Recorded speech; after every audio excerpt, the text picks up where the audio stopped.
Now, okay, so I went to a school called Coleman Elementary Public School. All right, it was on 47th State Street. I live in the building preceding the school on 4500 South State Street. For short, we called the building 4500, right? Yeah. Then after that was 4555, right? I'm from Chicago, so you say 4555, like that, right? 4562, you know what I mean? Like that, right? And then all those cluster of buildings were occupied by black disciples, like BDs, right? Like folks, right? And then after that was another cluster of buildings by GDs, right? GD folks, right? And they were rivalry gangs. You're throwing up every sign as you say the gangs. Yeah. You're not a neutron. Yeah. This is not a neutron. You look like a spelling gangster with his fingers right here. Yeah, like a pitchfork. Can you do that? Right? So listen. In my school, of course, you had kids who were from either given environment, right? They were from like the BD territory or the GD territory. There's one kid, I'll never forget this, and at the time, I had like a yellow Steelers coat. Like a starter coat. Remember that shit, the starter coat? Had a yellow Steelers starter coat, right? And this kid, he lived in the GD territory. What that means is this. He would have to bypass the BD territory just to get where to get home Yeah. in the GD territory. I'm pretty sure that's a video game you're not gonna win, but ever so often. You might make it past that level once or twice. Right. You're only gonna back. Yeah, you need a cheat code for that one. And you know it get cold. Genie. Right, it comes to end. That's it. So he goes through. I told him, you know what I'm talking about? I told him, I said, yo, take the train tracks, run down the tracks, come down, you go. Because you can bypass all that, right? Yeah. Good looking. He did that. I'm walking home. Didn't hear from him since. I look up, I saw my man running in the opposite direction. Then I saw a group of cats coming after him. I said, oh, damn, he's going to get caught. Then before... Press pause, man. Pause. Yeah. Reset this game, please. That's it. That's my last continue, man. I can't be fucking. Yeah, he's going to be captured, right? They're going to catch this guy, and they're going to, like, demolish him or whatever. Yeah. Now, right after seeing that incident, that whole scene, I found myself surrounded by about 10 BDs, right? And I'm like, oh, what's going on here? And one cat walked up to me, yo, man, we saw you trying to help homeboy out and shit, man. I said, nah, I ain't nobody. He said, man, you the only motherfucker with the yellow Steelers coat. We know and shit. That's all right, man. And my mom is on the porch, 6'4". I lived in apartment 604. She's looking at me, helpless, defense. She can't do anything. 911, maybe? You don't call the cops. Oh, that's that. I understand. No. I get it. I agree with you. I get it. But when you living in that I grew up the context, same way, it's that shit, right? So I'm like freaking out. I'm thinking like, this is it. I'm about to get popped, right? The guy pulls out a gun. He's pointing it in my chest at this point. I'm about to die. And I'm accepting it willingly. There's nothing I can fucking do about it, right? Did your light flash before your eyes? Yeah, everything flashed before my eyes, and I think I may have felt some shit come out of my ass because I was just that fucking afraid, right? And then what was your mom doing at the time? She's just looking. She on the porch, you know She's making his funeral arrangements. So you know the projects, the facade of the Rob Channel was like this gate. So I could see her fingers through the holes in the gate, you know, the crisscross pattern of the gate. And right at that moment, some cat came out of nowhere. Yo, don't mess with him, man. He's cool, man. His mom be making us dinners and everything for Thanksgiving. He's good. The guy lowers his gun. The guy who saved me gave me a hug, whispering in my ear, yo, get out of here, man. They changed their mind quick. And he let me go, and I fucking ran home. I will never forget that shit. Did you ever see those guys again? Nah, never saw him again. Never saw him again. That shit was crazy. Damn. See, I had a lot of experiences like that one. Why do you think Chicago is the way that it is, and why has the mentality not changed? So let me give you a little background here, man. So in the 1920s, there was something that took place in America called the Great Migration, right? So a lot of Southerner blacks from the South migrated from the South to the North. So to the Southerners, the North are places like Chicago, Detroit, things like that, right? And there's this influx of black folks moving to Chicago in hopes of getting better jobs, you know, having a better life, right? And they settled on the south side of Chicago, which as a result became known as the Black Belt of the city, right? Then these buildings were built. these what they are now known as projects, but they were built for temporary living purposes. Absolutely, all projects are temporary. You know what I'm talking houses, about? And then after a while, the families will stay longer than expected.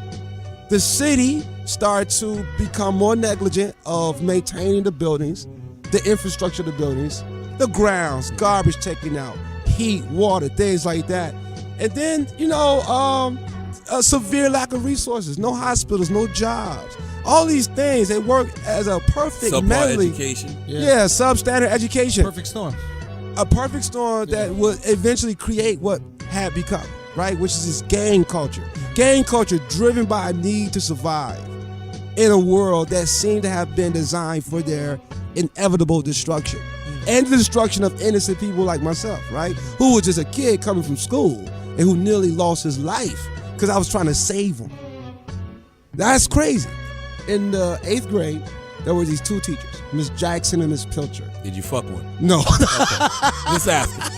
Just want to ask. This is back in the day. Now the teachers are fucking. Yeah, now the teachers are fucking. Back in the day, they were I was teaching. like 15. Yo, maybe that's the reason why American students are so dumb now. So the teachers are busy fucking all the fucking. kids. They're not even teaching them Ask me anymore. about something I know like pussy. Yeah, right. Somebody about this goddamn math. What the fuck you talking about math? Math and engineering, we don't know, but we got the best dick game Yeah, in the fucking I'm world fucking right shit now. on my teacher. Absolutely.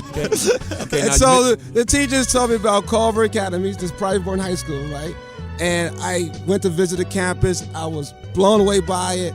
I took the entrance exam that measure your academic aptitude, whatever. I got a 4-year academic tuition waiver scholarship to go to the school, right? So that was my escape from the projects.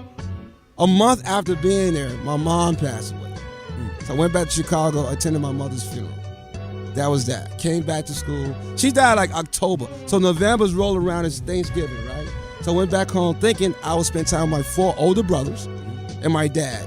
I was 15, the next brother was already like 25, 24, right? I was a baby, So I get home, the apartment door was already open. When I pushed it open, the apartment was empty, the furniture was gone, my family was gone, and I haven't seen them since. And that is... Hold up. Hold the fuck up. Hold the fuck up. Your mom passed away. Yeah, You when went I was to the 15, funeral. yeah. In Chicago, yeah. That's the last time you saw everybody. Yeah. That Why? is pretty much it. Have you checked Facebook? Have you went on LinkedIn? Have you tweeted? No, what? We're Okay. gonna get a tweet from one of your family members that watches this, like, "Yo, we've been looking for this motherfucker." I mean, Quinn is a common name. I know a lot. I know Quinns across the country. Yeah. What happened? So I remember it was an empty. There were a few articles of clothing on the floor, and that was it. My next door neighbor, her name was Diane, which is what that piece is based on that my wife showed you, right? Yeah. She said, "Oh, your family left 2 weeks ago. They didn't tell you?" I said, "No, no one told me anything." And I said, "Oh shit!" So I knew I couldn't stay in that empty apartment because if they had left 2 weeks prior, that place had already been transformed into a drug spot now, right? Yeah. So I can't stay there. So that night, I went to the South Side. Well, I lived on the South Side, but I went. What year was this? This is 1992. Okay, so no cell phones. All right. Yeah, no cell phones, anything like that. It's, yeah. And I slept in the foyer of a Greystone. Chicago have Greystones, like in Brooklyn have brownstones in New York. And I spent the night, woke up the next day. I called my friend, Roosevelt, who at the time was also going to the same high school. I stayed with him. And at that day, at that moment in my life, I made a pivotal decision. Either stay in these projects and die young, or go back to this school and just see where it takes me. And I just had this unwavering belief that I was going to create for myself a good future. It was just that simple. I was not going to allow notions of race to stop me. I wasn't going to allow like socioeconomic status to stop me. I wasn't going to allow anything like that, anything that doesn't carry significant weight to hold me back. I just didn't believe in that at all. And I don't believe in it to this day. And a lot of people have helped me. People from, so I'm in high school, right? And every break, Thanksgiving, Christmas break, things like, you gotta leave the campus and go somewhere, right? So I would go home with other friends. But indirectly, I had the opportunity to travel around the country. I'm in Louisville, Kentucky. How'd you have money to go home and shit like that? Well, because the family would look after me. Oh, Because this is a rich school, right? It's probably in high school. So you probably was around a lot of different people too. Black, lot of white, different, Spanish, black, all kinds, like money. Yeah. People have like they own horses. You had horse stables, and one kid, his room, he had built in his room for Christmas like a 4-lane bowling alley, man. It was like, whoa, like I'd never seen anything like that, right? Yeah. So I'm about to graduate from high school, and I was like, man, I don't have anywhere to go. I might as well go straight to college. So what that meant was like school was a survival tactic now. Like, you know, most young people go to college for the experience of education. Yeah. I was like, I need a place enjoying that, but I was like, Yeah. I need a roof on my head. Yeah. I need to eat. I need clothes, right? Hey, better that than the streets, my brother. Yeah, and so I got a 4-year academic scholarship again to go to college, Wabash College in Indiana. Worked hard. I was like strict with studying. I had very strict studying hours, and my goal was always get a GPA above a 3.5. But I was normally getting like a 3.9 or 3.92 or 4.1. You know, depending on the advanced class I was taking. And after college, I still have nowhere to go, so I went straight to graduate school. In which case, I went to New York University where I got my Master's of Fine Arts degree. So by the time I was done with my master's degree, and the MFA is the highest degree you can get as an artist, right? Yeah. It's a terminal degree. By the time I was done with my education, I was 25 because I went straight through. Yeah. And I applied again for graduate school to get a PhD in social psychology. I got into 2 institutions. I was accepted into Michigan State University and the University of Rhode Island. Both schools gave me full ride because of the research that I was doing, which was like the association between men and women, attractiveness and waist-to-hip ratio and fat distribution, stuff like that, whatever. But I didn't go to get the PhD because I didn't need a PhD because I already had a terminal degree. Yeah. And I thought, I think I'm ready to just strike out on life, right? Yeah. But all those years, I was still struggling with the loss of my family. Yeah. I still struggle with the loss of my family. You think they were killed? I have no idea. I mean, they moved, they packed up. And They got out of left. there. They just left. They could be dead today for all I know. I have no Are idea. you sure you didn't kill your family? Because it's a lot of mysterious things. It's a lot of mysterious No, I disappearances did. and deaths I around did this not kill my family. I think for Did years. your family hear about your student loans and say, "Fuck it, we're out of here"? Nah, man, my family. Listen, my family had no scathing idea about the language surrounding student loans and scholarships and money. Maybe you weren't your father. It's possible. No, seriously. It's possible. That's what I'm thinking. I'm like, all right, you weren't your father. Your mother, God bless the dead, unfortunately passed. And he was like, I'm out. And they were like, well, what about Nate? They're like, Nate ain't mine. Yeah. Now, I mean, as far as my knowledge can take me, I am certain, without question, the son to my father. You know what I mean? Like, without question. But I That's don't. a serious abandonment, bro. The whole family just The said, entire fuck you. family just Like, said. you mean not one brother or something said, nah, we can't leave little Nate. Nobody gonna call, nothing? Nah, nothing, man. So, You did something. no, You I ate just all the went. Fruit Loops you gave You us. got out. Yeah, I just. That's what it but is. look, imagine this, right? For years on it. This I what- would hate you if I'm your brother. Think about this. You got to walk through the fucking Gangster Disciples or the whatever. What is the other one? Yeah, the Black Disciples. The Black and- Disciples, yeah, whatever. yeah. You got to walk through all these disciples every single day. You're gonna get fucking guns put up to your chest every other day. People are Right, getting killed all this neighborhood, and you're hanging around with horses in some kid named Travis's house. Are you fucking kidding me? By the way, this whole I'm thing gonna sounds be like furious at your you. whole life sounds like World of Warcraft. By the way, I mean disciples, It's horses. Annie. He's Annie. He's fucking Annie. Like it sounds like I what, love like, it. what the I fuck? love it. So let me get this in there, man. So all those years, this is where my wife comes into the picture, man. Right. Why she's such a wonderful woman. All these years going by, right? At the time, I'm She finished gave you a grad. place to stay. Yeah, That's why you no. love it. Let's tell you what. I'm going to school. No, I was done with school. I'm teaching. I was a teacher. I was working with at-risk court-involved youth, right? And trying to help them to avoid further criminal justice involvement, right? And I did that for 10 years. I love my work. I love what I did, right? But at the same time, man, I'm still constantly struggling with the loss of my family. You never get over something like that. How? That's traumatizing. Yeah, you never get over that, right? So, I mean, the volume of the pain goes down, but the sound stays on. You know, it's a perpetual, reverberating existence in your internal life. So, I meet Donna. You know, we liked each other right away.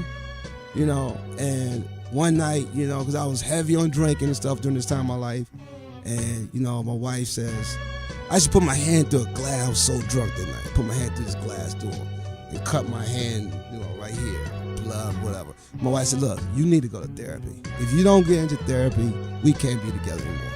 That's it. And I didn't want to lose her. And I didn't want to continue to sabotage more relationships, because that's what you do, right? Yeah. And I went to therapy. I was in therapy for 4 years straight. And all this time, man, this was an amazing transformation for me. I would think that I was a victim. I was abandoned by my family, right? But let's look over my family. My parents were both illiterate. They could not read or write. All of my brothers were drug addicts or alcoholics, high school dropouts, right? So essentially, if I would have come back home to Chicago for Thanksgiving break and found my brothers with their arms stretched wide open for me, awaiting my embrace, and I awaiting theirs, I might have walked into my inevitable destruction. Association would have brought on assimilation. There you have it, right? But yet, I'm 15. I can't see past this, right? Yeah, of course. So I'm thinking, I'm abandoned, I'm a victim, boom, boom, boom. Then it dawned on me, you know what? I actually was not abandoned at all. I was actually delivered from what could have been my destruction. Delivered. I am delivered. Listen, no, that's real, man. You know what I mean? Well, when you change your perspective in that way, it changes the outlook on your life. Yeah, Suddenly, I start to feel more empowered. But when you change the way you look at things, the things you look at change. Yeah. And that's it. And I think thinking that way, that happened 2 years later. My art career just took off. Wow. It was crazy. Just took off. Now I'm able to support my wife. My wife was able to leave her job That's amazing. because I replaced both salaries. Do you ever want to find your family just for closure, maybe just to see what happened? I've learned to become and to be comfortable with their absence. I can care less about finding them. Yeah. Yeah. 4 brothers and a pops dog. Something ain't right. Something's going on. That's what happened. And a lot of my artwork is about that. You know what I mean? It's about the construction of identity and how many different experiences can work together to form the kind of human existence that you have, which I think is something that stretches beyond race. It's about being a human being,